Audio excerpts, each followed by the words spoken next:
Patrick. Hey, Michael J. Patrick, soon it's going to be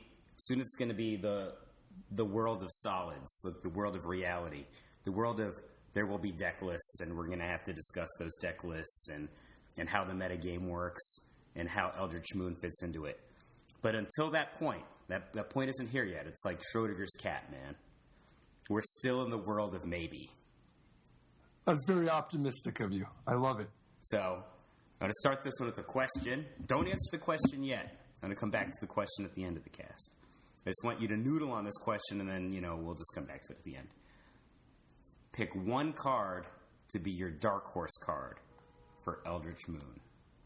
A card My dark horse. Your dark horse card. So, it's going to be a card that ends up mattering. It will end up mattering, but it's not a card people are talking about. All right, so no Elder Deep Fiends, no Liliana the Last Hopes.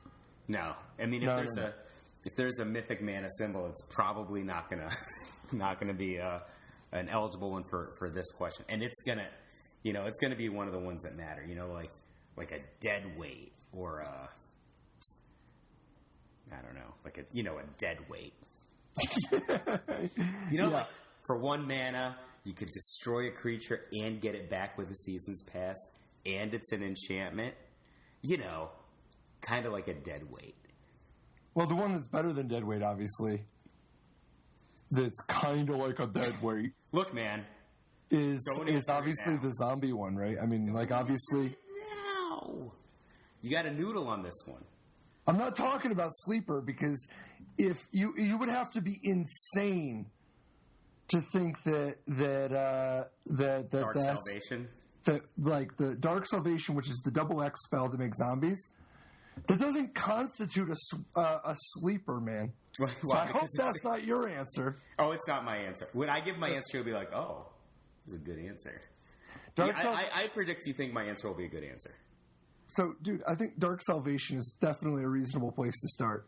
All right, so Dark Salvation is a black sorcery. It costs XXB. It's got a gold mana symbol. Target player puts X 2/2 black zombie creature tokens onto the battlefield.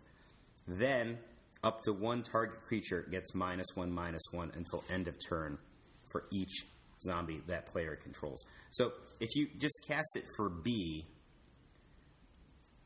X would be 0, right? So you would put 0 black zombie creature tokens onto the battlefield. Right, but the thing about it is that it counts all your zombies.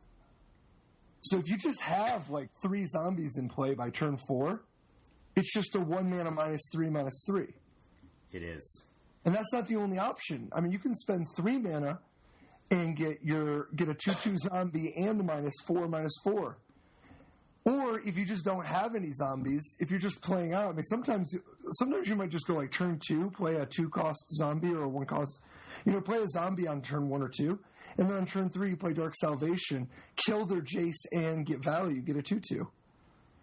And that's not even counting that's not even counting the possibility of going a little bit bigger. I mean, it's funny because you get so hypnotized by the X, you're like, oh my god, that's like so many different ways. No, it's mostly going to be played for 1 or 3 mana. I mean, sometimes you'll play it for 5, and it starts getting very unlikely the bigger up. But it's not a card that scales as much for the mana. That's mostly just like a bonus. You just get a little bit of kicker. So the interesting thing about this card is that up to 1 target creature gets -1/-1 until end of turn for each zombie that player controls. So you don't have to use the removal ability if you don't want. You could actually just make zombies. Oh, yeah. If you want, you can just get yourself a Scad zombie. Also, the card's confusingly worded, but you are the one who is getting the zombies, and it counts your zombies. So if you are target player. Yeah, which I hope you are. I mean, I hope I am if I'm casting it. I agree. And we talked about this one a little bit before, but I do think that this is a compelling reason to play zombies. This is the big payoff. And there's other zombie things that are good payoffs that kind of force you to shove hard on zombies. But the thing is that most of them are lots of recursion value, lots of grinding. This has a little bit of grinding, But this one actually adds a new dimension. It's a very efficient removal spell. Yeah, it's good speed. Like you said, 1 mana is going to be a very common casting cost for this. B. Oh, yeah. Yeah, that's the best one up front anyway. And there's a lot of different ways you can go with zombies. Like, you can play mono black zombies. That can be a thing. Possibly even going all the way up to Desiccator, to Distended Mindbender. But, because, like, some of the zombies are actually kind of a backwards way to cheat mana costs. Right? Like, if you discard Haunted Dead, which is a zombie, if you discard Haunted Dead to one of your discard outlets, like Crypt Breaker, you can get it back and have a 4-cost creature in play that you only spent 2 mana on. And you're even getting a 1/1 token, a 1/1 flyer as a bonus.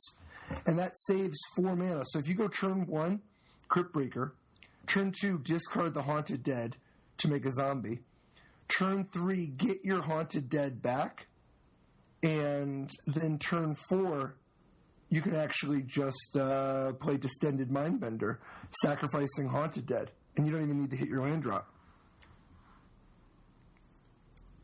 You're going to have a couple of bodies out there. And you have a Crypt Breaker. That doesn't seem very fair. Well, plus you just have Distended Mindbender. I mean, Patrick, that guy's not even a zombie. He's an insect. Yeah, but you don't have to play It's not even on theme. Dude, neither's the 1/1 white spirit token you're making. See, I think more and more reasons not to play this strategy. One of the big things that we're going to be looking at in zombie decks, I think, is how pure zombie to be. Because, like, the vampires, they're good at the discard outlets. And a lot of the vampire cards are quite good on their own, but the zombies are good to be discarded. And the vampires like to eat things, and the zombies like to get eaten. So how much can we blend these two together? I think the vampires are very clannish. I get the feeling that the vampires want to be with the vampires. And I'm actually a little confused because I'm not sure if the vampires want to be all black or the vampires want to be all red. But it seems to me they want to be one of those two things. Nah. See, I think very much the opposite. I think you can do both.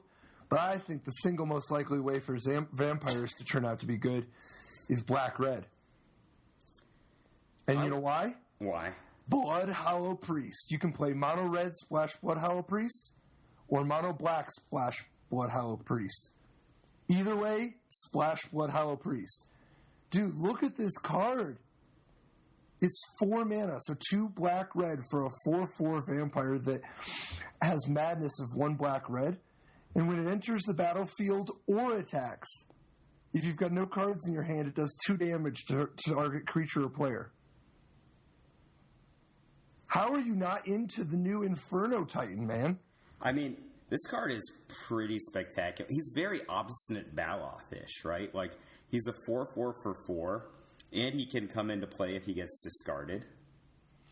If you're first of all, let's just set aside if you're playing like a real Madness deck, where you've just got, Heir of Falcon Wrath or Ravenous Bloodseeker or Furyblade Vampire, Furyborn Vampire. If you just have 1 or 2 drop enablers, this guy's a 3-cost 4/4 that cantrips effectively. And also, if you can just get, like... Because he's like a Murderous Redcap when he's coming down, right? Well, not usually. It depends. Later in the game, he is. Early on, you don't have 0 cards in your hand. Maybe. Oh, wait a minute. No. So, the thing that's important to remember is this ability, as confusing it is written, it's only triggering when you have no cards in hand. Agreed. It's not when he enters the battlefield or if he attacks when you have blah, blah, blah. So, like, most of the time, I'm hoping this guy comes down on turn 3 and my hand isn't quite empty yet. But if it is, fine, so be it. I'm just saying this guy's a 4/4 that can come down on turn 3, which is pretty nice. But also, later in the game, he's a Murderous Redcap on the way in. But he also relatively quickly starts taking over, where every time you attack, you can shoot and kill something. Yeah, he's awesome. He's like an Inferno Titan, like you said. That's just, and he's on Tribe. Dude, how is this not like a thing? Well, I don't know what a thing is yet. I told you, we will be in the world of solid shapes soon. Right now, we're in the world of imagination. Right now, Willy Wonka is like leaning on the cane, and then he's just like, oh, wait, I didn't really need the cane. Right? That's just like a mind transformer sound when he does that. Anyway, yes, I think this card is good. But the reason that I like,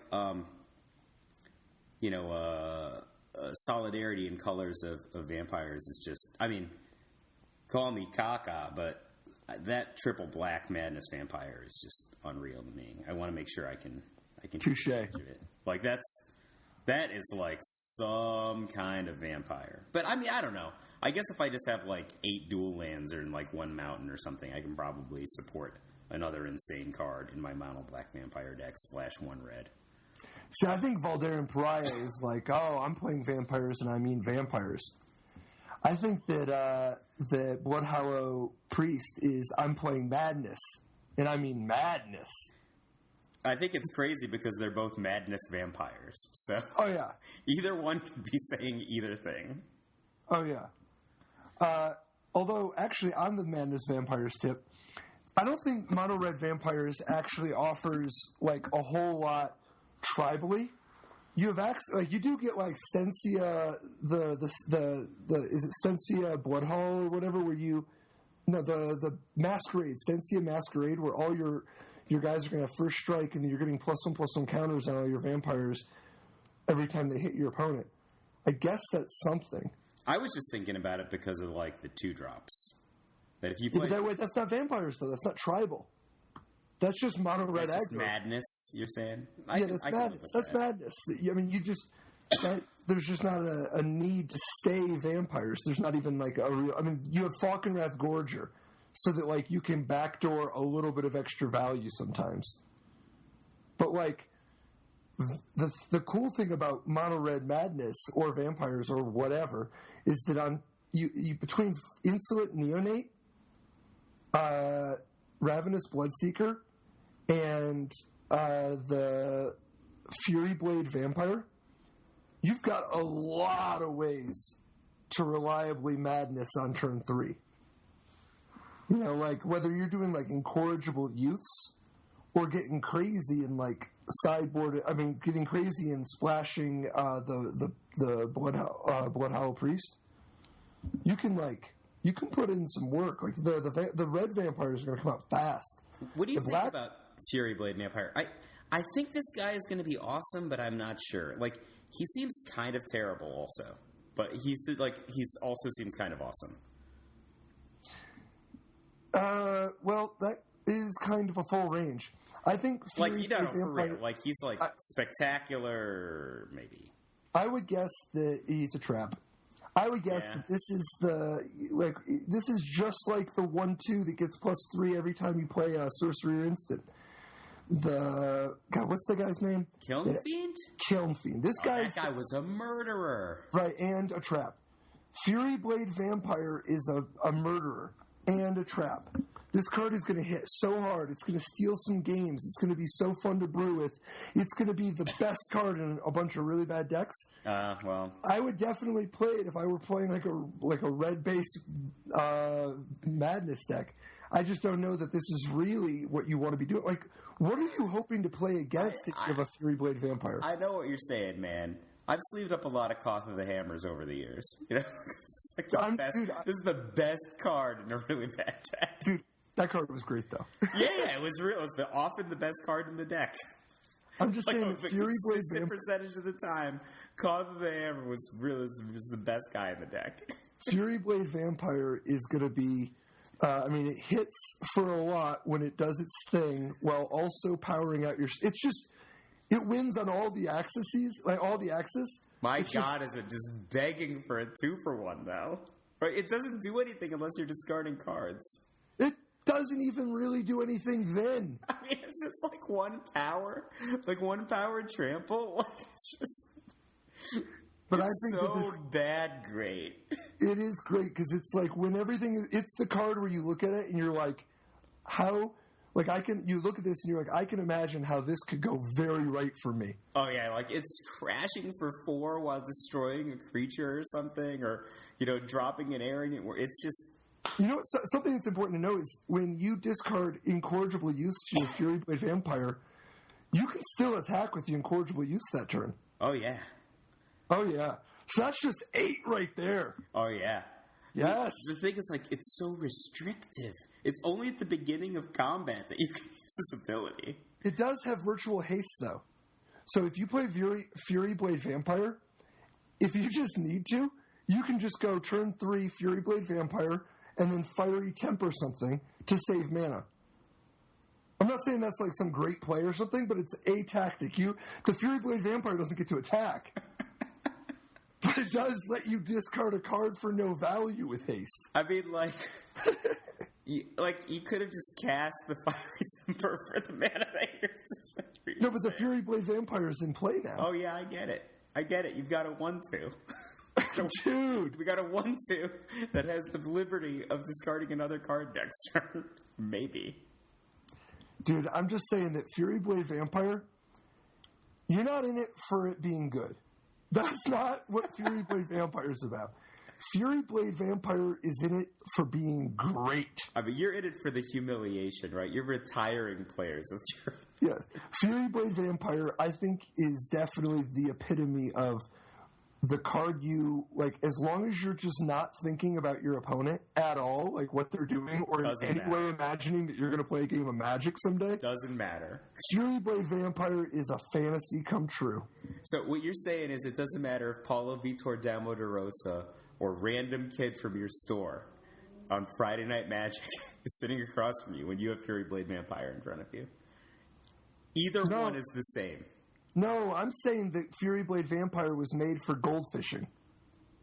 Isn't that kind of what I'm saying? I'm saying like that random kid from your store, easy. Paulo Vitor Damo de Rosa is going to play with some cheap removal or some blockers.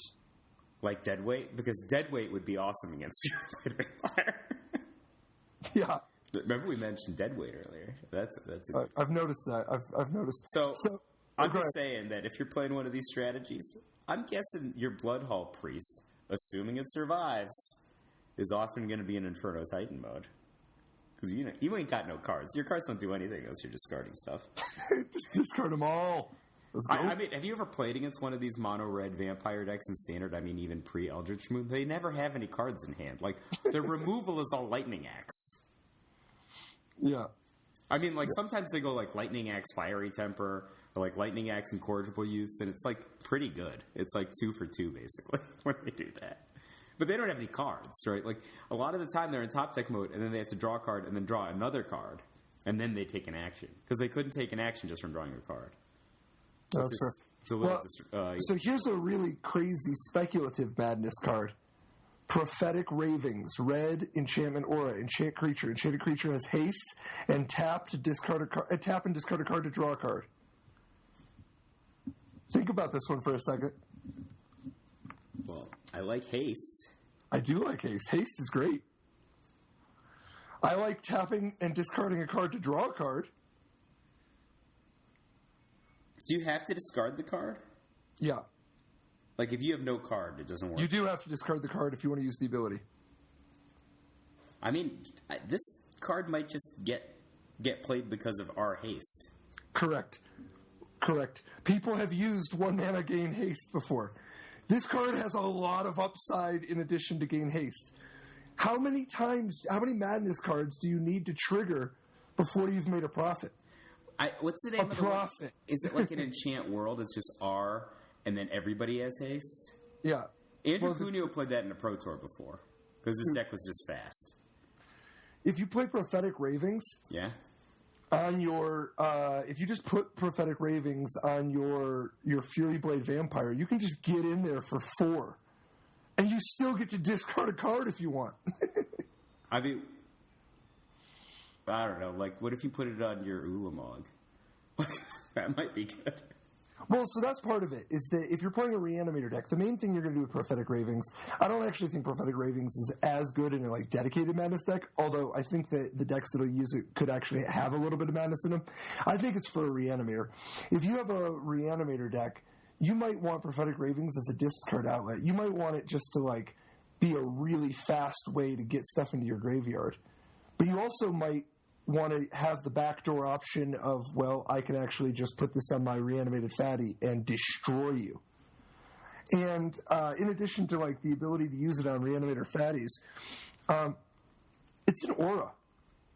That's a weird type for Delirium, right? Like, or for Emrakul, because if the Fatty you're discarding is Emrakul is, by the way, a creature that if you have ways to just like loot away like a bunch of different random weird card types, Emrakul is a pretty sick 6-drop. But I mean, there is something to Prophetic Ravings, like putting Prophetic Ravings on some sort of a cantrippy type dude. Like if you just put Prophetic Ravings on your Elvish Visionary, like now your Elvish Visionary is like a must kill, and it's not like you invested as much. And if you are Prophetic Ravings and actually getting Madness, you're actually like starting to tome pretty hard. And the card is so cheap and so mana efficient. I think this is the type of card that I would bet that this is a great example of a card that and I don't think this fits your sleeper deadweight category, because I think there's just too high of a chance that it ends up not lining up right. But I do think that this is a card that is like among the most likely to be rated 1 star by like the majority of people reviewing, that turns out to be busted and win the Pro Tour. Oh yeah, this card seems to me like this is like there's this whole era like in the middle 2000s when you had no idea what cards the Japanese were playing. They would just like bust out whatever cards. You're just like, what? And then they had an awesome combo deck off of it. Like every single Pro Tour. Just another card you had never heard of. Oh yeah. Like I think that this is the Task Force. Task Force? What? That wasn't even played in block. Every single Pro Tour. Dude, this card could be modern or legacy playable. Oh yeah, for sure. I mean, like, I actually think, like, what if you played this in a fair deck? Is this card bad in like a green-red deck where you could just like pitch some awesome card with like a cheap creature and then like buy it back with a Goblin Dark Dweller? Is it bad even to just slam it onto your Dragon Lord Atarka and then get in for 8? Like, that's...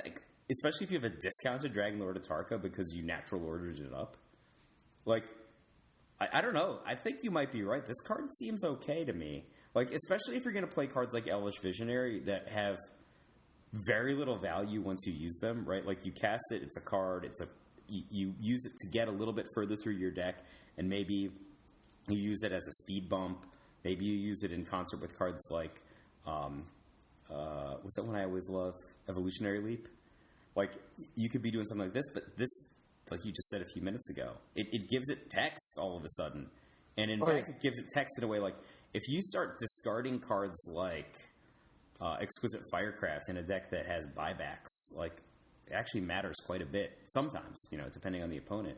But again, against other opponents, you can just be setting up like Den Protector. You know, it's flabbergasting to me when I watch matches like on Twitch or on you know, Pro Tour matches that like Den Protector has become so less played than it was a year ago because it's devastating when it gets played now. Like, no matter what they get, it's like anything from a Dramaca's Command to a Dragon Lord, and it's just busting open games that look like they were lost. I don't know. Here's one for you. Prophetic Ravings on a Thermo Alchemist, which is 1 in a red for a 0/3 defender. Tap Thermo Alchemist, deals 1 damage to each opponent, and whenever you cast an instant or sorcery spell, untap Thermo Alchemist. So, like, if you put Prophetic Ravings on a Thermo Alchemist, now every time you can tap the Alchemist, loot, discard a Fiery Temper, untap the Alchemist, loot, and it costs 0 mana to use the loot ability or the untap. So then you can just, like, trigger all your Madness cards for as much as you can pay for them. You could realistically go through your entire deck this way. Well, it costs mana. You're gonna have to figure out how you're coming up with this kind of mana. Oh, you have to cast it. You have to cast. Oh, sorry, so I thought if you discarded it. Yeah, you got to cast whatever the fiery tempers. You have to actually cast some of your cards. But if you play with cards like Galvanic Bombardment, Take Inventory, which both, by the way, Take Inventory is a fantastic card to discard to a looter because you didn't want to have to cast the first one anyway. Yeah, the first one's poop. So it's like a free roll to discard the first one, basically. And then, as long as you have a plan for what you're doing about mana, because I don't think you even have to loop necessarily. I think you can just go kind of like medium big, and just I think Thermal Alchemist is probably the wrong way to do it. I just think there's so many. Prophetic Ravings has so many 2%ers. I think it's going to add up to being. I think Prophetic Ravings is like a favorite to be good because it has so many freaking 2%ers. I just think there's so much precedent for things that cost R to give something haste. Narrow cards have been hugely successful on a Pro Tour. Things from, Dragon's Breath, is that the name of one of them? Need for Speed. Man, they didn't even give the loot ability. The fact that it's an aura, too. There are cards occasionally that care about auras. And there's definitely cards that get auras back. If you use one of the cards that gets auras back or cares about auras at all, you can get extra value from it too. But even if they kill your guy that has this on it, you can just, if you have, your Elvish Visionary or whatever dies, you can go ahead and get it back with the new 3/2 in this set. Or the 2/2 Auramancer that can get any kind of enchantment. But there's one in this set that's a slightly more aggressive rate. Which one is it? It gets back auras or attachment, right? Like you can get back an aura or equipment. Ironclad Slayer, 2 and a white for a 3/2. It's even a good creature type, a human. Yeah, he has actually a pretty aggressive picture too. That guy looks pretty scary to me. Like he's the mountain. Sure. But even if they don't kill the looter guy, you can still get value out of this guy because you loot away an extra aura or an extra equipment and then get it back with this guy. Yeah, I mean, this guy looks pretty scary to me, but I still have a hard time believing he'll be in my constructed deck. Oh, sure. I'm saying 2% of the time that I'm playing prophetic ravings or whatever. So what do you think about actually a different white card? Sigarda's Aid, white enchantment. You may cast auras and equipment spells as though they had flash. And whenever an equipment enters the battlefield under your control, you may attach it to target creature you control for free. I think this is a trap. You think it's a trap? Yeah, I mean, I've experimented over the years with a bunch of different algorithms of creature and other stuff based decks. So the most famous is the 20-20-20, right? Which is 20 creatures, 20 lands, 20 burn spells, right? So the budget Boros deck worked this way. Tsuyoshi Fujita was actually the original innovator of this. And when you play 20 burn spells, they could be pretty bad burn spells, right? You could have shock at the low end of how good the burn spell could be. And there's pretty good burn spells. But you have 20 guys, 20 burn spells, and 20 lands. So your deck has certain distributions. I found that kind of a deck was very successful against a lot of different kinds of decks, provided there were enough playable creatures and burn spells in your colors. When you start doing things like trying to play 20 creatures, 20 buffs, and 20 lands, whether those buffs are pump spells, auras, equipments, and stuff like that, man, your draws start getting messy. Because some of your cards just don't do anything a lot of the time.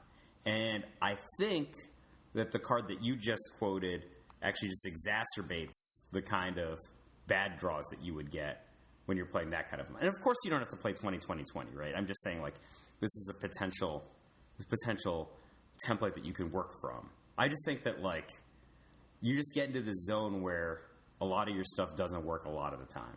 But I would put an asterisk that when it is working, it probably looks pretty spectacular. Like, everything is just a giant growth, but like better. So how do you feel about this card flashing down, or this card just playing Helm of the Gods at instant speed? I mean, there's just a lot of spectacular things you can do, right? Like, I don't know. We just like look at a list of the various kinds of cards that you can flash out at instant speed. I just think that, I don't know. In my experience trying to play with these kinds of decks, you too often get into a situation where you don't have one of the key components that makes your deck worthwhile at a basic level, and then like you get a lot of these games that you're like, wow, I won 11 out of 10, but then like the other other games you're just not winning at all, and you're never in it. Like, they just kill your guys. Dude, what if you're like, I mean, look at the model for like all these hexproof decks that have been played over the years and over the formats. Yeah, I like those kind of decks. Yeah, but that's what I'm saying. You can have 12 guys to suit up and 24 pairs of pants. Right? Like, that's true. So, like, what about if you want to flash down, you attack, right? You attack with your creature, and then you flash down Stitcher's Graft for 1 mana. Stitcher's Graft gives the equipped creature +3/+3, has equip cost of 2. And when equipped creature attacks, it doesn't untap during its controller's next untap step. And when Stitcher's Graft becomes unattached from a permanent, sacrifice that permanent. So the thing about Stitcher's Graft is that you can, if you have this enchantment in play, you can attack, then Stitcher's Graft, so you get a +3/+3 giant growth that's permanent. And then when you attack again, you don't have to, you can actually get 2 attacks in before the drawback sets in. Oh, because it's at instant speed, you miss the first trigger. Right. And remember, it's only when it attacks. It's not when it attacks or blocks. I'm saying it's not when it blocks. You could actually attack and then not attack the second time because you're using it on defense. Well, you could just be like in the middle of combat, +3/+3 permanently, blow out combat. Now my guy has Stitcher's Graft, and you can still just block with it being +3/+3 at no drawback. And a deck like this might be explosive enough that you might actually kill your opponent before, like, 2 attacks might be enough to end the game completely. I just think that there's something to look at here. Like, I would not be so quick. Like, you're right. It's definitely the type of thing that's it's speculative. Like, it's probably not going to work out. But there's at least potential. And there's like a few different pieces of equipment that I might be interested in. You know, like Sword of the Animist. It's not, now Sword of the Animist is one where you want to attack before, or you want to equip it before, but you still get to save mana. Right? Like, you get to just save some mana. You don't have to pay the 2 equip cost. So you can actually, on turn 3, drop this enchantment, play Sword of the Animist immediately. You're already a Lotus Petal the better of it. And then when you attack with your creature, you have an extra land in play. So your Lotus Petal has already been converted into a Mox. How many Sigardazades would you think about playing if you were going to play a deck with Sigardazades? 4. Yeah? That's it would so depend. aggro. I know, but it depends. So I think you can play less, because I think that you might end up... What's that white-red 3/2 guy that gets all your other creatures get +1 when he's equipped? You know what I'm talking about, right? Let's just assume that I know what you're talking about. So there's a white-red 3/2... God, I wish I do. The problem is I only had 15,684 slots. Now it's like... they're making, so... This guy's like a great thing to equip. The thing that sucks is that normally you have to pay to equip him. If you just go like turn 1 play Sigardazade, turn 2 play the 3/2. Now at all points you're threatening to flash down equipment at instant speed, have it be attached for 0 mana, and then also anthem your team. And I'm talking about a variety of different possible decks here, because obviously Anthem Your Team is more of a go wide type of thing, whereas like some of the strategies that we're talking about, like Stitcher's Graft, you might want to just go tall. I don't know. Like, I just think that the most compelling thing, like it's very compelling that you get to save mana for the equipment, because like flashing down auras is sweet too. That's fine. That's whatever. And you might just care because you're like, oh, I care about enchantments a whole bunch. Fine, that's cool. More power to you. But when you flash down equipment, you get like half or more of the mana in savings. I like saving mana. Like, cheating on mana is just like, that's like a whole thing. That's just like the fundamentals of Magic from the days of B for BBB. Or zero for UUU. Yeah. So I think that the possibility of flashing down equipment and saving a whole bunch of mana, Sigarda's Aid is one to keep an eye on. And I wouldn't be surprised if near the tail end of Sigarda's Aid's lifetime, they print some equipment that's real cheap to cast and real expensive to equip. What about in bigger formats where there's equipment that are like pretty abusively powerful, like Umezawa's Jide or Batterskull or things along those lines, Sword of Fire and Ice? Oh, definitely.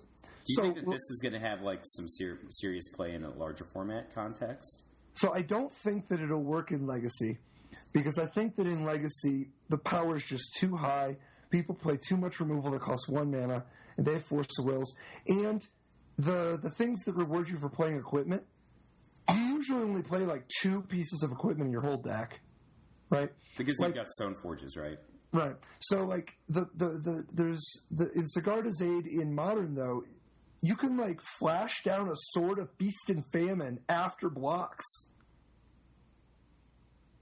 Now you are doing it. Right? Like, that's the whole thing. So I think that Sigarda's Aid is going to be is one to work with.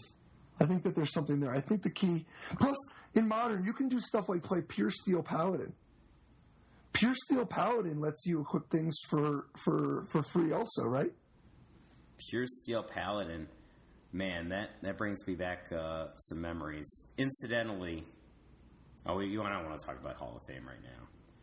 But dude, Sigarda's Aid, I think that Sigarda's Aid and Pure Steel Paladin, there's something there, man.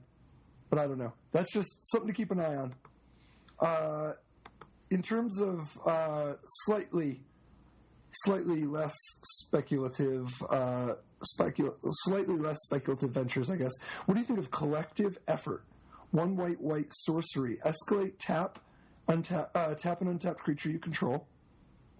And then it's got 3 modes, which obviously you can choose 1 or more. Destroy target creature with power 4 or greater.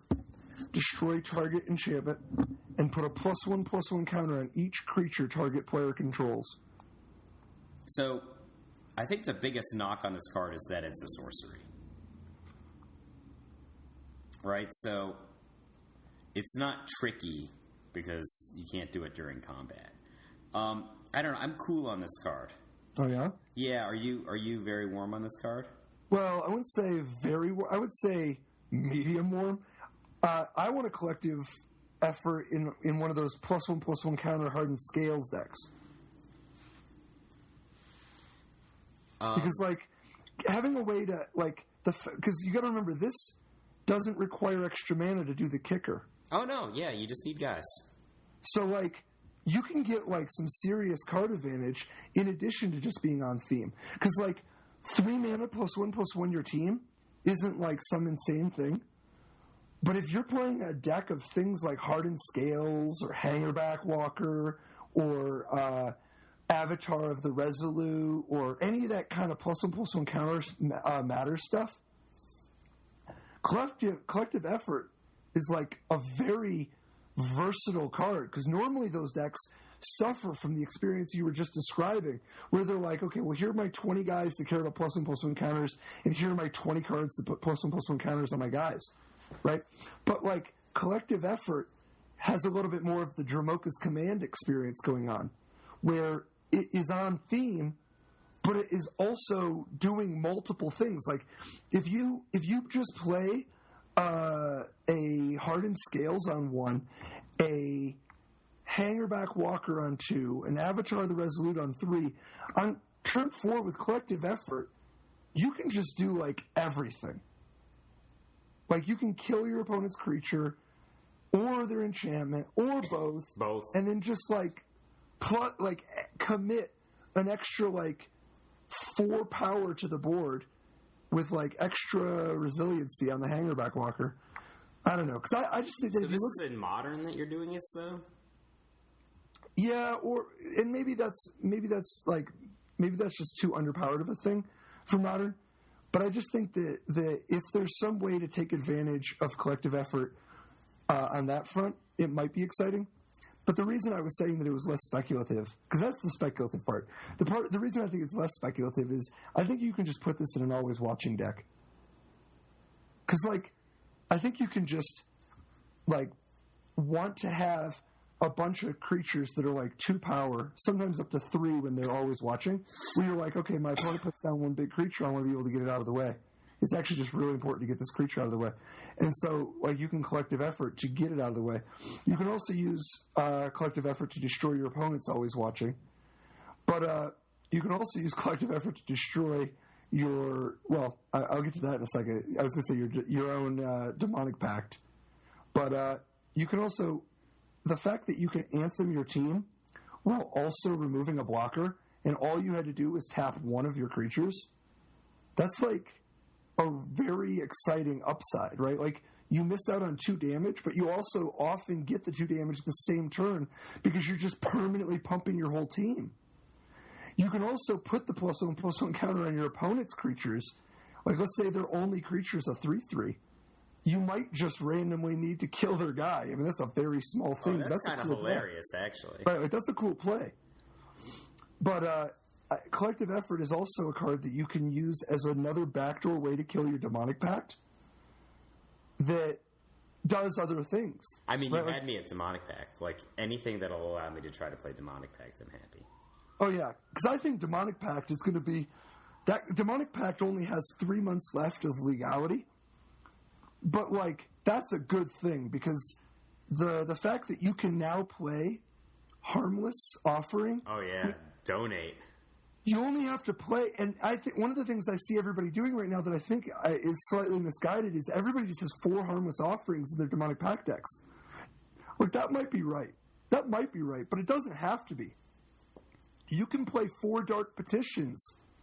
Then you only need 1 Harmless Offering to add a very powerful dimension to your deck. Because if you play Demonic Pact on 4, you've got, like, time, man. If you have a Dark Petition already in your hand, you can just do some stuff, and then the turn that Demonic Pact is going to kill them, you give it to them with Harmless Offering that you go get with your Demonic Pact. And that's not even counting the fact that you can flash back your Harmless Offering if you somehow need to get rid of it early with, like, Tormenting Voice or something. You can flash it back with your Goblin Dark Dweller or your Jace or whatever. I think that, like, it's very likely that a Demonic Pact deck will want to be Mardu or Grixis. Because I think Grixis is very likely. If you play Grixis, you get to play Silumgar's Command or Bounce, like Compelling Deterrence. Both of them. Right, but if you play white, you can play like Nahiri the Harbinger, Collective Effort. You could potentially play Anguish I'm Making. Well, you get lots of incidental enchantment removal if you're, like, not all in on it. Whereas, like, if you play Grixis, you can do a lot of resetting of your Demonic Pact, which I think is, like, the baseline way to abuse it. Anyway, I just think Collective Effort is potentially better than it looks. Like, I know that it's, like, none of these effects look super exciting for 3 mana. I know, it's just that they're all fine. They're all things that you might want to do. It's like, if you have an ability that's bad rate, is adding 2 more bad rate abilities to the card, which now requires you to have additional specific assets, make for a good card. I don't know. I think there's certain situations where you can... You can tap any 2 creatures, man. Yeah, there's certain situations where it'll be great. Even creatures that are summoning sick. I don't know. I don't think it's... I think Collective Effort is going to be worth considering, but I do think that you hit the nail on the head. The single biggest strike against it is the sorcery speed. If this thing was an instant... Oh, if this were instant, I would be interested in really thinking about it at least. But, like... I mean, it's a little unfair if it's an instant because all of a sudden you get, like, additional value from... counters, yeah. Well, like, you could get, like, blocking +1/+1 counters and Collective Effort activation all at the same time. That could be very powerful, right? Yeah. Because of combat. And that's to say nothing of killing, like, Archangel Avis at an instant speed or something, you know? That's no fun. Or Elder Deep Fiend. Here's the thing. I just think that you might not be fully taking into consideration how many people are all going to have creatures with a power of 4 or greater. You're gonna I was even assuming that the majority of your opponents would have a legitimate target. Dude, they're going to be just Elder Deep Fiending you. You got to have plans. Elder Deep Fiend. Let's talk about Elder Deep Fiend for just a second, because that card is going to be. I mean, we talk about it every week. I mean, there's 3 consecutive weeks on the card, but sure, I'll talk about it. That card's sweet. Dude, Elder Deep Fiend is like a big deal. It's a big deal. The fact that it's a 5/6 and colorless is going to make it really hard. That's going to change the way we have to think about removal. Yeah, you can't ultimate price him. No. I think that you got to start evaluating stuff like Stasis Stare at a premium instead of Silk Wrap. What about like Grip of Desolation? See, I think Grip of Desolation was an underrated card anyway. 6 BB, 6 mana, like 4 BB, instant, exile a creature to land. That card is sweet. I would love to do that to an Elder Deep Fiend. I would love to. I would love it. It would make me so happy. Like an Elder Deep Fiend and, I don't know, Lumbering Falls. Dude, I would settle for an island. Settle for an island. So, actually, speaking of lands, what do you think about Gyre Reach Sanitarium in a control, like I mean, we talked about this very briefly as a legendary land to go get. Yeah, with Lancers. Right, but how good is Gyre Reach Sanitarium in a Madness deck or just in some kind of a control deck? Well, so there's 2 different things, right? In a Madness deck, let's assume that your opponent's not Madness for a second, right? Not a Reanimator deck or something. This is a very, very, very powerful card. It's like almost like a one-sided card, right? Because if you're both doing the same action, but you're Madness and they're not, then you're like getting payoff every single time you use it, and they're just getting filtering, right? You're getting filtering and payoff. So you get to improve your hand marginally, right? You get to draw a card off the top of your deck and then discard the worst card in your hand, versus I get to draw the card off the top of my deck and then like kill your creature with a Fiery Temper, right? That's pretty powerful. And I really see how they made the land legendary, not just for Lancers, but for just general use, because it's so powerful. Yeah, I mean, you could easily imagine a situation where there's like 3 of these in play, and so somebody's playing a Madness deck, they just like have a huge access to lands in play, and they're just doing a ton of things, and their opponent's completely helpless, and they're basically not really casting spells, right? They're just madnessing spells. They're doing it all at the end of the opponent's turn. Like, I think that there are play patterns that, at some point and you tell me, you used to be a member of R&D, that they identify them. They're like, oh, these things are not fun. And this kind of play pattern, if we print a card a certain way, will become common, right? And I think a play pattern of, I have a bunch of lands in play, I'm going to do all these actions at the end of your turn, and I'm going to make you play a 20-turn game, that makes for not fun for some players. And I think that's what would happen if this were a not legendary land. True. But I think that as a legendary land, it's actually going to be quite fun, because it's going to increase the amount of options both players have. And it's worth noting, this is like, there is added reason to hold a card. You never know when your opponent's going to just drop a Gyre Reach Sanitarium. How many of these cards do you want to own? 4? Oh, yeah. So I don't know if you're ever going to find a deck that actually wants 4, but this one is this is an easier legendary land to play multiples of than most. You can loot away an extra copy. So I think it's actually like, the fact that this has so much upside is like it's going to be an interesting debate. Like, one of the big reasons to play mono red or mono red specifically for Madness would be Gyre Reach Sanitarium. You get to play a whole bunch of them. Because I think if you play red-black, you have to end up playing too many swamps to be able to play Gyre Reach Sanitariums 2 or 3. Maybe you can play 2. It's hard. Depends on how much land you play. But if you just if you're playing mono black, one of the reasons to play mono black is the Valdarin, your triple black guy. So like it's hard to play too many copies of colorless legendary lands.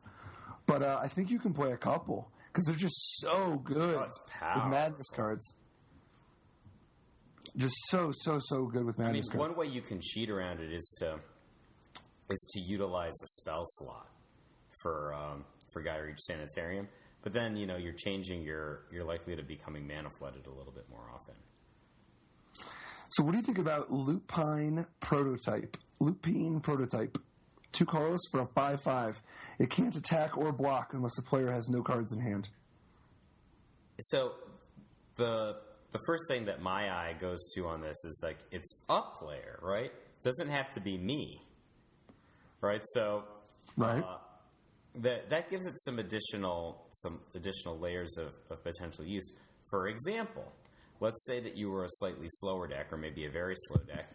Maybe this is a reasonable sideboard card against a Madness deck, like a Red Madness deck, that has a high likelihood of having no cards in hand. I don't know.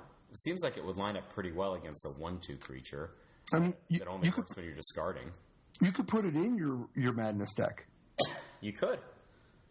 And not only can you put it in your Madness deck for the possibility of ever attacking, what if you sacrifice this thing to it's 2 and a black, sacrifice a creature, your opponent has to discard its power worth of cards. Oh. Like if you just play Lupine Prototype on 2, you can make them discard 5 cards on turn 3. How many do they even have? I mean, that might be all of them if it's that early in the game. That'd be pretty exciting. I think this is the kind of card that a lot of folks will try building with early on, but will tend to get cut from refined versions of deck lists as time goes on. Good chance. I think it's just very erratic. It is very erratic. It is very erratic. It is a 2-mana 5/5, though, so you got to sit up and take notice. It's very Tarmogoyfish. It's funny, too. It's a wolf. So, like, there's a little bit of wolf tribal, right? Like, the new wolf, Spirit of the Hunt. I don't know that Spirit of the Hunt works very well with Lupine Prototype. But, like, Spirit of the Hunt has me, like, seriously thinking about wolf decks.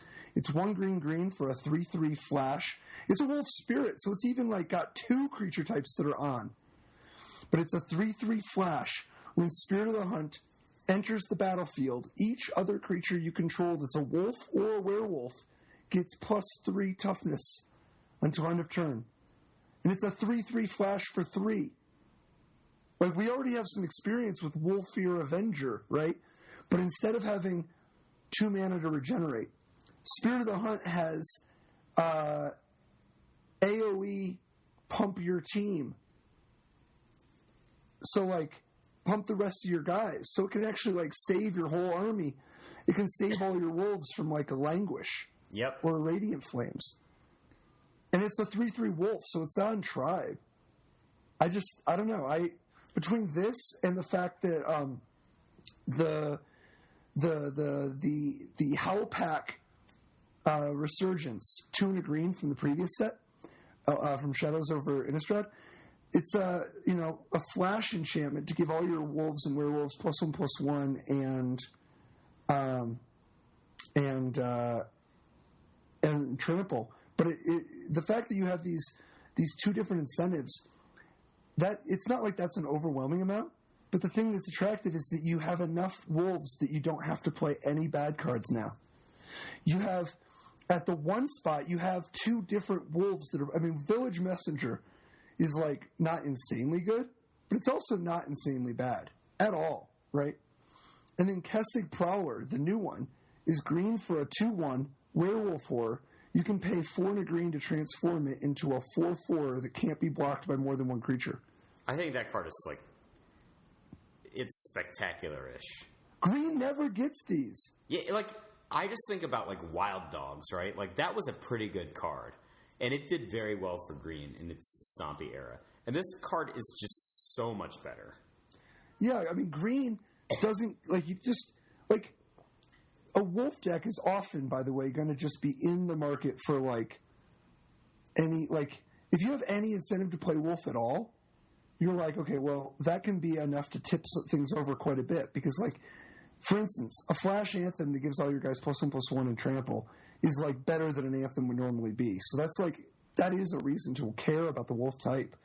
But like, I think Kessig Prowler is going to show up in tons of non-Wolf decks.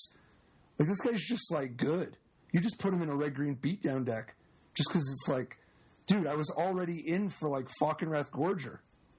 This one's like way better if you're not like a Madness deck. Yeah. I think this one's better in general. This card's great. The other thing is, like, there's just some legitimately great wolves and werewolves that you can play, like Lamhold Pacifist and certainly Duskwatch Recruiter. Like, those are just great cards that people play. And it transforms at instant speed. That's a big deal, by the way. This isn't like the leveling mechanic, guys. Right? Like, you can attack with Kessig Prowler. And if your opponent blocks, you turn it into a 4/4 so that they don't block. And so then instead of flipping it, you just cast something for 5 that you wanted to play anyway. Like, the threat is already a thing. So, like, you have Kessig Prowler as a sick 1-drop, Village Messenger as a possible 1-drop. Your 2-drops are, you've got the Lamholt Pacifist, you've got the Duskwatch Recruiter. Right. For a 4-drop, you've got Arlen Cord, right? Ooh, Arlen Cord. We're going there? She makes wolves, and she pumps your team, which is good with Lambolt Pacifist. That's true. I don't think you have to go all in. You can just, like, then you can just play some burn. Like, these wolves are so good that you don't have to even flip them. Oh my gosh. What if we had, like, a 20-20-20 wolf deck? You could. I think it'd be more likely that you'd want to be like 24, 12, 24. Yeah. Costs are a little bit high to have 20 lands. Yeah, plus, like, there's just enough threats. I think you want to make sure that you're, like, curving out a little bit. There's a different green card, though, that I wanted to see. What do you think of Splendid Reclamation? This was a card that was getting a lot of attention, I would say, from a number of different wings of the community. Like, I've seen people who are, like, extremely excited about the card. I think that for just regular constructed formats like Standard, it's probably not going to make too much of a splash. But Sam Black said that he saw this card being quickly banned in Commander. So you don't think this card is a potential like a potential player in Standard for Eldrazi ramp decks? I think, like, it's pretty complicated. Like, compare this card to just Explosive Vegetation, or even to the Artifact, right? What's it called? The Archive. You have to lead in Standard. I'm talking about right now.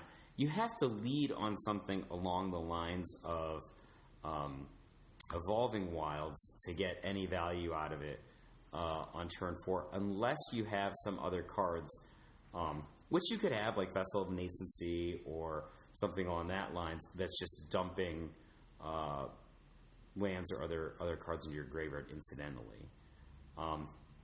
So I think that it's certainly spectacular sometimes, but it's also very erratic. Dude, Magmatic Insight, Tormenting Voice, because you're already playing some kind of a Drownyard Temple deck, right? And then, but here's the twist: Gather the Pack.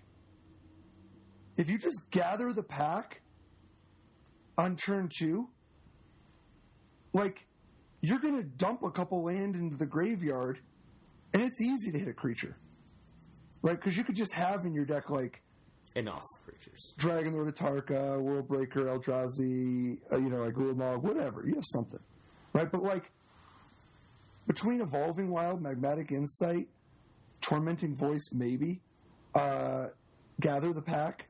And Gather the Pack is obviously great with Drowning Temple anyway.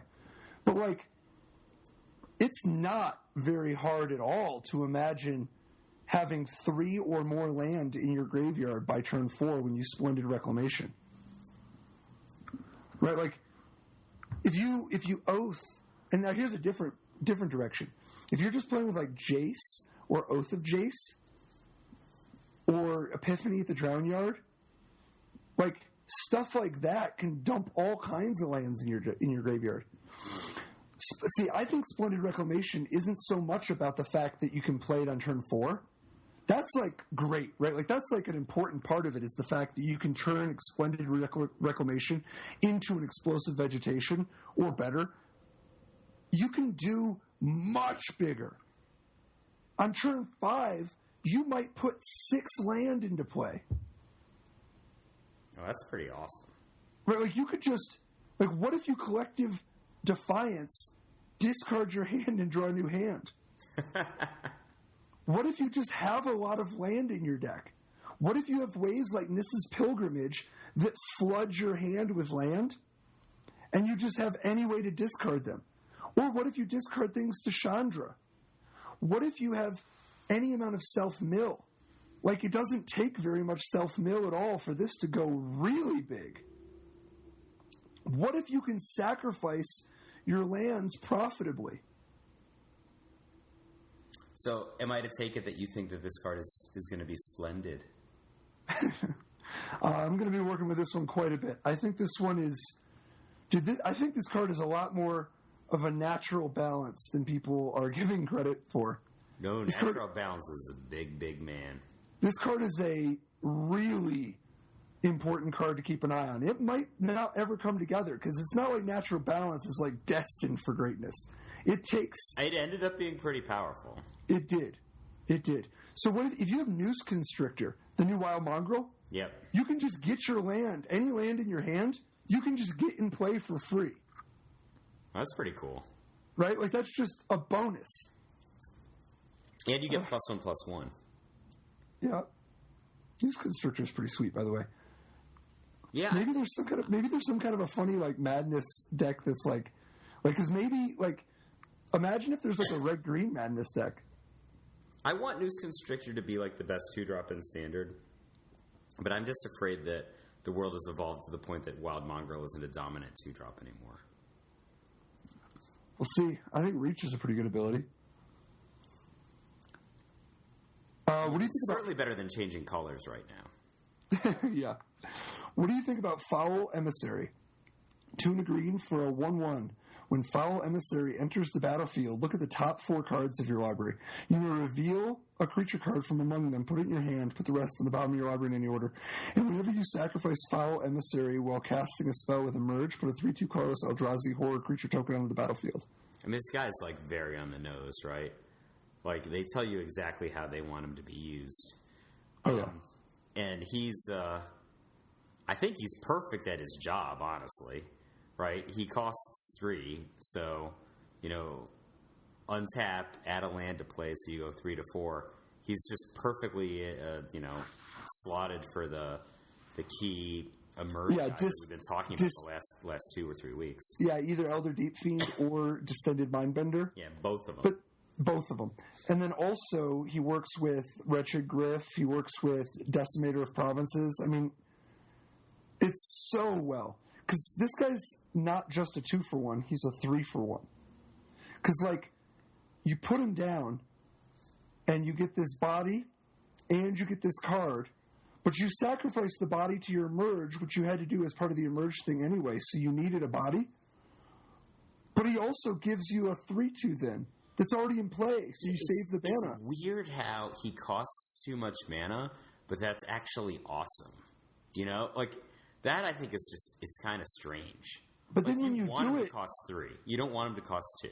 Right, but when you do it, you end up with a 3/2 cantrip. Yeah. And your Emerge. Yeah. This card is so powerful with the Emerge cards. I mean, he's very good. Right? Like, you just, when you cast him, for 3, you don't even have to reveal an Emerge guy. You could just get a guy. Yep. I think this card is obviously going to be one of the key. I think one of the very key cards that is played in Standard from the new set. Like I think that one of the baseline archetypes that people are going to play like week 1 is going to be value 2-drops and 3-drops, Nissas, Elvish Visionaries, even Pilgrim's Eyes, and then into emerged creatures. Like the kind of decks that have like in excess of 20 creatures, and just a lot of them are just value card advantage guys. We'll see. I think there's chances. It's definitely reasonable. I don't want to taint the well on this one. So, what do you think about Desperate Sentry? Similar, but it's the 2 and a white for a 1/2.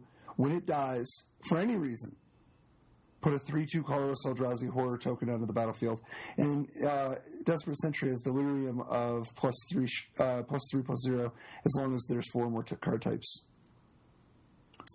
Well, he is way less powerful because he doesn't have the go find a creature when you cast him. Right? That's a pretty big ding against relative to the card we were just talking about. I think that his Delirium is not that interesting. Right? Do you? I think it's part of the picture because it makes him a threat in the middle game by himself. Right? Like, the fact that he's a 3-mana creature that just hits for 4, and if they kill him, you still have a 3-power creature. That's not nothing. But the key to Desperate Sentry, I think, is the fact that he gives you the token no matter what. Like, if he dies for any reason, not just emerge. Because, like, when you put down the Foul Emissary, sometimes your opponent's going to just Fiery Impulse it. And even though you're up a card, they're tempoing you out and you didn't get the bonus. Whereas with Desperate Sentry, they can't do that. So do you think this card is going to be a very good, like, just a card maybe the control deck side in to soak up 2 blocks? Probably not. It's a little slow for that function. Yeah. I think the biggest strike against Desperate Sentry, actually, is the fact that white is not the most natural fit for not all Delirium decks not all emerged decks are going to want to be white. The thing is, though, that there is at least one deck, blue-white, where you could play Elder Deep Fiend, and there's a lot of reason to play blue-white. But if you put down Desperate Sentry, that's a 3-drop that can actually play your Elder Deep Fiend on time that your opponent is not going to want to kill. And it is not that hard for a blue-white deck to get Delirium. But you don't need it. You don't have to count on it. And I kind of like when there are nice Delirium bonuses that you don't need to do it for its baseline use, but it actually adds a new dimension when you do.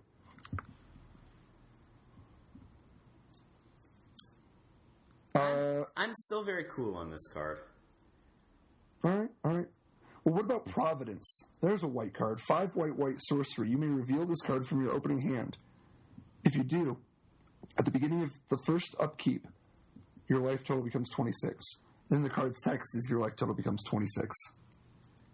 I think this card is super interesting. Like, it's obviously, like, very random, right? Like, some games you just get a bonus. But then it has potentially a very, very powerful effect later in the game when you can cast it. I think it's probably more likely to be played in, I can kind of say like fun formats, but it's also something that you could side in. Like, you could side in 4 Providence, right? If you're playing against a deck that's full of burn spells, and just like randomly have an over the top life total early on, and if you design your deck in such a way to extend the game long enough that you can cast Providence later, like, it's pretty hard for them to kill you.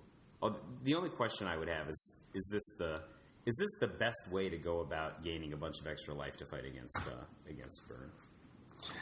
Yeah, I mean, I do want to note, by the way, on the casual formats front, that it does kind of, you got to be careful, because Providence reduces your life from 30 down to 26 if you're not careful in Commander. Yeah, I hadn't setting that aside, thought about that, because I'm really just not into the Providence formats usually. Oh, they're serious. They're just Commander. So Providence is 5. Providence is kind of this weird split card, right? Like, it's Leyline of the Void against Burn. You get a 0 mana gain 6. Now, that's not nearly as crippling as Leyline of the Void, but it is a big jump that buys you a lot of time. Right? Like that's two spells against them. It's at least 2 turns. And then the fact that it buys you 2 turns is a very big deal when you have a 7-mana card that basically wins the game against them. So, I don't think you necessarily want to play 4, particularly since you get such diminishing returns if you draw 2 in your opening hand. But I really like this as a one of in certain types of control decks, a 1 or 2 of if you just need some help against burn. And there's so much more face burn now because of Incendiary Flow and Collective Defiance that it's going to be important to look for new tools. We don't have a ration. I don't think that a ration cleric type stuff is. I don't think that the current options in that area are necessarily the best way. Because there's going to be a critical mass of the amount that people are going to play. And they just go a little bit bigger. What do you think about what's the card you have your eye on? Do you want me to go to my sleeper yet? It's up to you. Well, I thought here's just another interesting one. We've been riffing on a bunch of just interesting, maybe like noodle scratcher type cards. What do you think about Tree of Perdition? I don't know. I'm still thinking about this one. I would be surprised. The thing about Tree of Perdition is that it's not actually as it doesn't work the same way as the old one did in terms of being able to just make you stay alive forever. But we'll have to see if there's a convenient way to get the Tree of Perdition down to a really low total. Because if you give it -13 or something, it dies. Right? Yeah. Right? So what you really want to do is give it -12. But it can chunk your opponent for 7, which is not too bad. That's a very real thing. So I guess that's a threat. It's kind of exciting with the all your creatures with Defender can attack. Which one is that? The Assault formation? Yep. 1 in a green. All your creatures can. That's something, right? I don't know what the hell this weird deck is. That's Tree of Perdition, Assault formation, Gold Meadow. The 4/9 flyer. I don't know. Maybe there's some kind of a really weird deck there. I have to think about more defenders. All right, let's switch off of that. Here's a different 4-drop. What about Heron's Grace Champion? Heron's Grace Champion. Yeah, it's yes.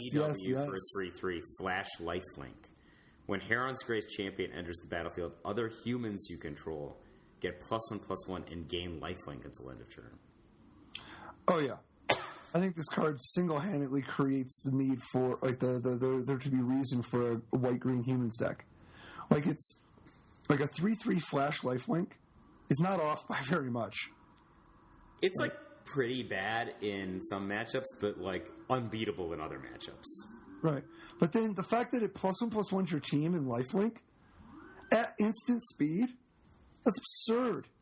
That's so devastating in combat. You're often going to gain 12 life, 14 life. Oh, this is going to be one of the absolute best cards in Limited because of that. This card is just devastating. And it's not like green offers nothing for a human strategy. There's lots of green humans. Right?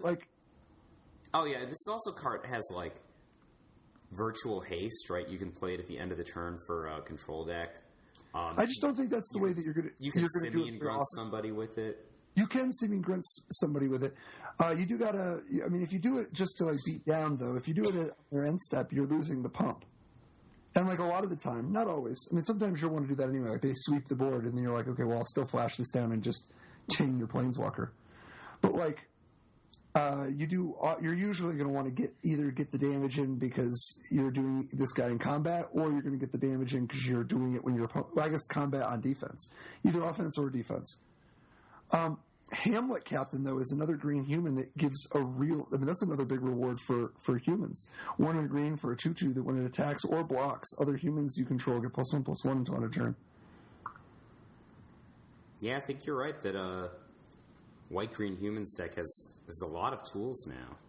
Are a lot of these guys human werewolves? The werewolves? I mean, there's Duskwatch Recruiter. He's a human werewolf. Right. Like, Duskwatch Recruiter is another option, depending on how big you want to go. That guy is just, I mean, I don't know if you're going to want to spend that kind of mana, but I do love the idea of keeping mana open in case you want to drop your champion. And if you don't, you just activate the Recruiter. Okay. I can give you my sleeper. Have you been thinking about your sleeper? Sure. So, here's my sleeper. Yeah. Terrarian. Why? It's just a card that very few people are talking about. It costs a very small amount of mana, like a 1 mana investment basically, but it does a lot of the things that you want. And one of the subtle things that it does is because it's an artifact that puts itself into the graveyard, just gives you a little bit more Delirium or a little bit more Emrakul. Yeah, I just thought Delirium was like the primary purpose of the card in this context. So you don't even think it counts as a sleeper? I don't know. I mean, if it turns out to actually be good, like it doesn't look like it's that good.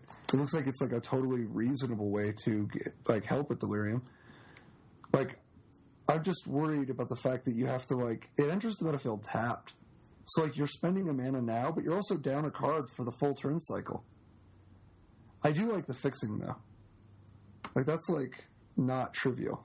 Because it's not like mana fixing is just free for everybody, you know? Oh yeah, in the post fetch lands, battle lands, I think we're just a little bit more sensitive to it because it was so good not that long ago. Yeah, I could see that.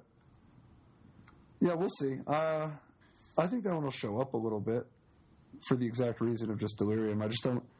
I'm not sure that there will be. I'm not sure what the twist is. No twist. I just thought it would be good. Might be. What do you want to? What's your favorite Delirium card to use with it, though? I don't know. I was thinking Emrakul, right? That's not exactly Delirium, but on theme. Actually, I think that is a great answer though, because I think a lot of the Delirium decks that are more focused on the Delirium aspect, they sometimes pick up an artifact creature or something, right?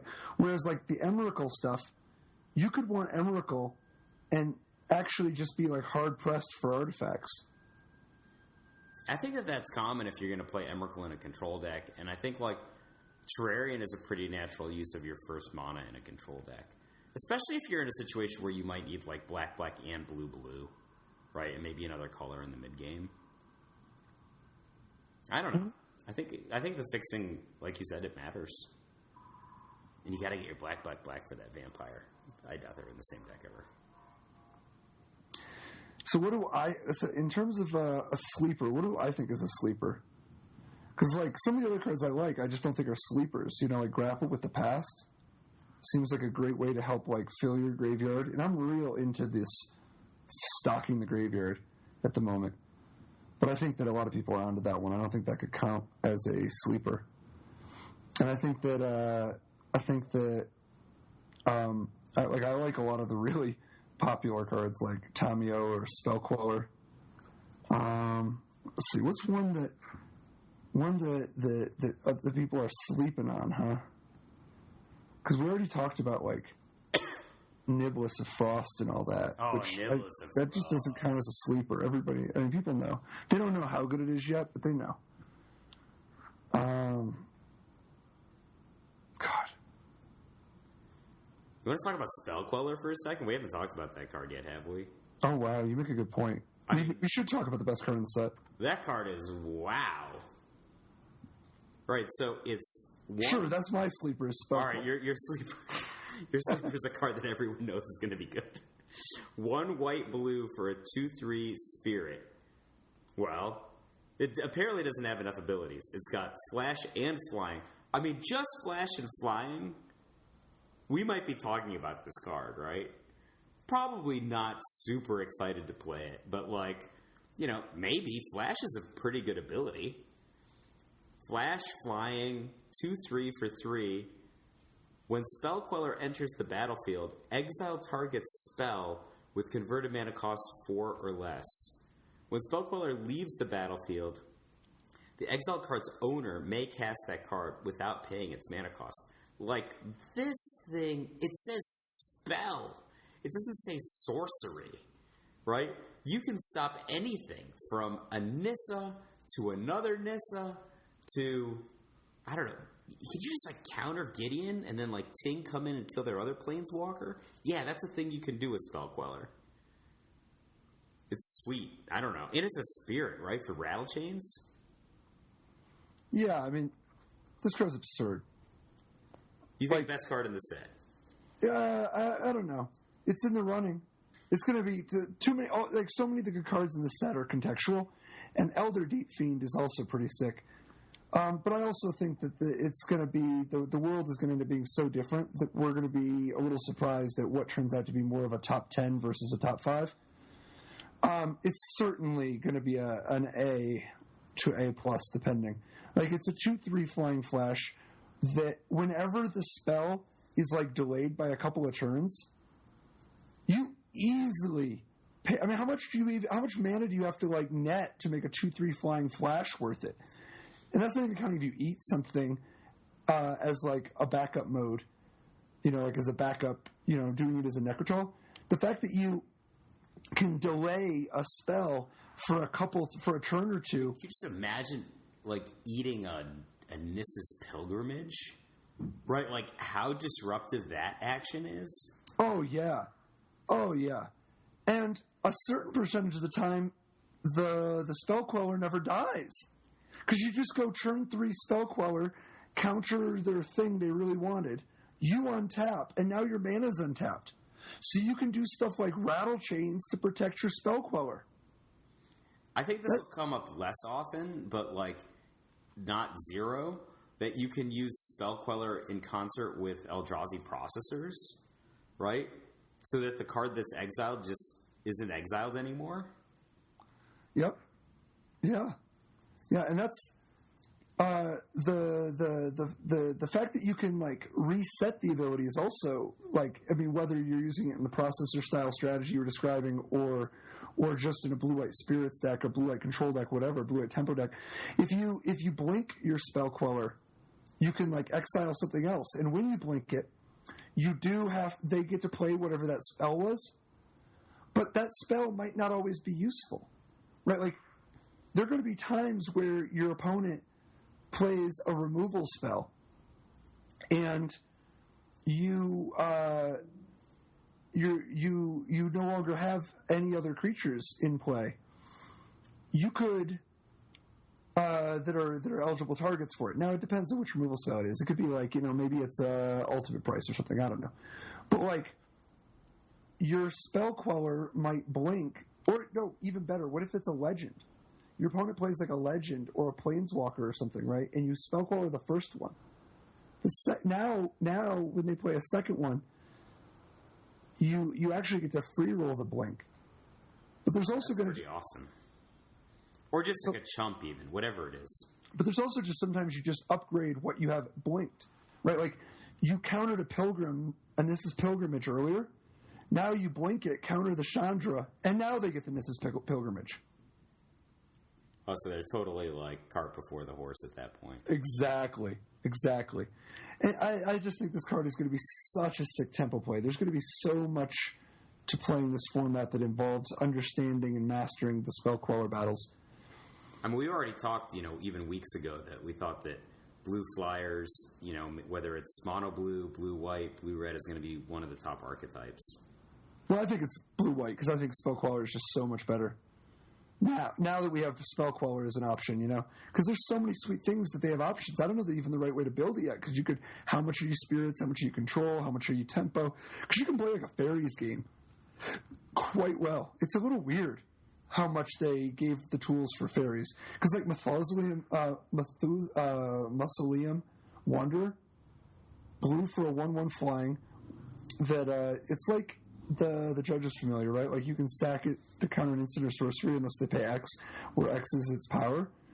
But, like, whenever another spirit enters the battlefield, your guy gets +1/+1. So, like, sometimes you're getting, like, Jackal Pup or Wild Mikado out of it. And sometimes it pumps in combat because so many of the spirits have flash. And sometimes you pump, or you play another spirit at instant speed, and then you're able to counter a spell that's bigger than the spell, you're able to counter a spell they weren't counting on getting countered. And they already slow played their card because they wanted to play around it in the first place. This card is going to be so frustrating to play against for people. Sometimes people are going to try to play removal during combat, and you're going to cast Spell Queller, trigger the other guy, get in for a little more damage. Sometimes you're just going to have a Rattle Chains in play. So at any point, you might just flash down a Wanderer and force spike their spell. Dude, I don't understand, why is Blue-White Fairies not just amazing? I don't know. I think it's going to be one of the best decks. I think it's going to be one of the best decks, too. It just seems so amazing. Right? I actually feel like you might not play Gideon main deck, if at all. Oh, I don't think so. Yeah, I don't think I would play main deck. I might play it in the sideboard. Yeah, just like... But you might not. Too much competition. Like, I think I'd just so much rather have Niblis of Frost. I just think that... Like, there's this big question of how much Elder Deep Fiend versus how much Niblis of Frost versus, you might, like, what do you think of Gisela the Broken Blade? It's probably the wrong way for such a deck, but I don't know for sure. Oh, like, I hadn't even thought about that. That's a different deck to me. But see, here's the thing. I think you can actually play Essence. So, Essence Flux. Blue, blink your guy, and then it gets a +1/+1 counter if it was a spirit. That's great anyway. Like, you have all these triggers, right? Like a Reflector Mage, or the Spell Queller, or just wanting to, like, get value from your Niblis of Frost. But, like, that card also just protects your creature for 1 mana. So, like, if you just play Gisela when you have 5 mana, you can just protect her from the removal spell. And she, like, dominates the board. Oh, yeah. Don't let Gisela live. So, like, and I don't know. Like, I don't know that you need to even play the meld combo. I think that it's going to be hard Bruna? to not play at least 1 Bruna. It's so Play expensive. 1. It's also sick that Bruna just puts Jace, Vryn's Prodigy, directly into play as part of the backup plan. If you need. Like, as part of the... Just as another mode, as another option to the card. But I don't know. I think Blue-White... I think Blue-White is, like, an early favorite of mine. Heavy favorite. Like, I'm going to be real into to figuring out what all to do here. And we haven't even gotten into the possibility of stuff like... I think you don't need stuff like Bygone Bishop unless you're, like, shoving hard where you're just valuing the spirit types so heavily. Well, maybe you just play Bygone Bishop in the sideboard against decks with, like, our heavy removal or something. But see, like... And maybe. But there's also stuff like Selfless... the Selfless Spirit. Selfless Spirit, 1 and a white, 2/1 flying, and that you can sack it to make all your creatures indestructible until end of turn for 0. Dude, Selfless Spirit is like such a sick way to protect your Spell Queller, or your Niblis of Frost, or your Bruna, if you go that way. Oh. Dude, and if you have Rattle Chains, you can flash down Selfless Spirit. See, I think that the fact that Rattle Chains is, like, great at giving spirits hexproof is a big deal for making you want to play spirits instead of just Gisela or whatever. Yeah, but, like, there's so many different ways you can go with this, because, like, you could alternatively end up doing some kind of, like, Lone Rider Gisela Ojutai's command direction, like we talked a couple weeks ago. But, like, the overlap between all these things makes it confusing of how much of A and how much of B to play, because you can, like, Ojutai's command back your Selfless Spirit. I think there's probably, like, a bunch of different potential decks there that are all along a range, and they're all pretty good. And that it just depends which cards you want to play with and what you want your endgame to look like. Dude, you can Ojutai's command your Wanderer back at instant speed to force spike their spell. And you drew a card, so, like, you dismissed it. Plus, like, one of the things that was holding back some of these decks before or not these decks specifically, but just blue decks in general, at times they'd be frustrated by Eldrazi abilities that were win cast triggers where they're not even counterable. But like Summary Dismissal as a sideboard card, 2 blue, exile all other spells and counter all abilities. That like really counters Emrakul. Yeah. Yes, it does. And you can like play the Summary Dismissal just proactively without even needing a spell. Your opponent just goes Evolving Wild, and sometimes you get them. Oh, that's nice. Or sometimes they just sack their Hedron Archive and draw 2 cards, and you got them. No, they didn't. They sacked it for nothing. Right. Right, like... Wait, can you like stop an Ultimate Planeswalker this way? Yes! That's the big one. The fact that it just can sit in your hand as a trump card against somebody's Planeswalker going Ultimate. Not only did you stop the Ultimate, they don't even have the Planeswalker most of the time. That's pretty awesome. That is awesome. Dude, I think Summary Dismissal... Now, I realize this doesn't sound like high praise, but I think Summary Dismissal is like the best 4-mana counterspell, like, since Ojutai's Command. That's a card that's so brand. I was thinking about since Last Word. Well, it's way better than Last Word. This isn't even the zip code of Last Word. This card is so much different than Last Word. This card is a lot more Silumgar's Command than it is Last Word. Yeah. So anyway, dude, I don't know. A sleeper? Maybe that's my sleeper. Spell Queller. Oh, okay. Summary Dismissal? Maybe that, yeah, because there's no way that Spell Queller, like everybody's up on Spell Queller, and everybody's up on Unsubstantiate, and everybody's up on like, all these cards we're talking about are like, I just don't even see how a sleeper could be in anything besides blue-white. So, like, put me down for that. All right. Put me down for, like, the least obvious blue-white card, and I guess that's Summary Dismissal. Sideboarding Summary Dismissal for Patrick Chapin. We're going to sign off for in a sec, but, let's let people know where to find us. Oh, yeah. Yeah, you can send us a message at either on our Facebook page for Top Level Podcast or on Twitter at Top Level Podcast. Make sure to tag Flores in all just to like spam him. But you can also check out our Patreon, and you can also shoot us a message on there. Yeah, cool. And shouting out to Tyler Jacob Shank this week. Thank you, Tyler. Patron, on our Patreon page. Yeah, thanks, Tyler. And thanks to you, Patrick. This is a great cast again this week. Thank you to everybody tuning in. Like it's been a lot of fun. It's been a lot of fun doing, and this, days like today when we have a new set to dive into, God, it is awesome. Yeah, but soon it'll be the world of solid shapes.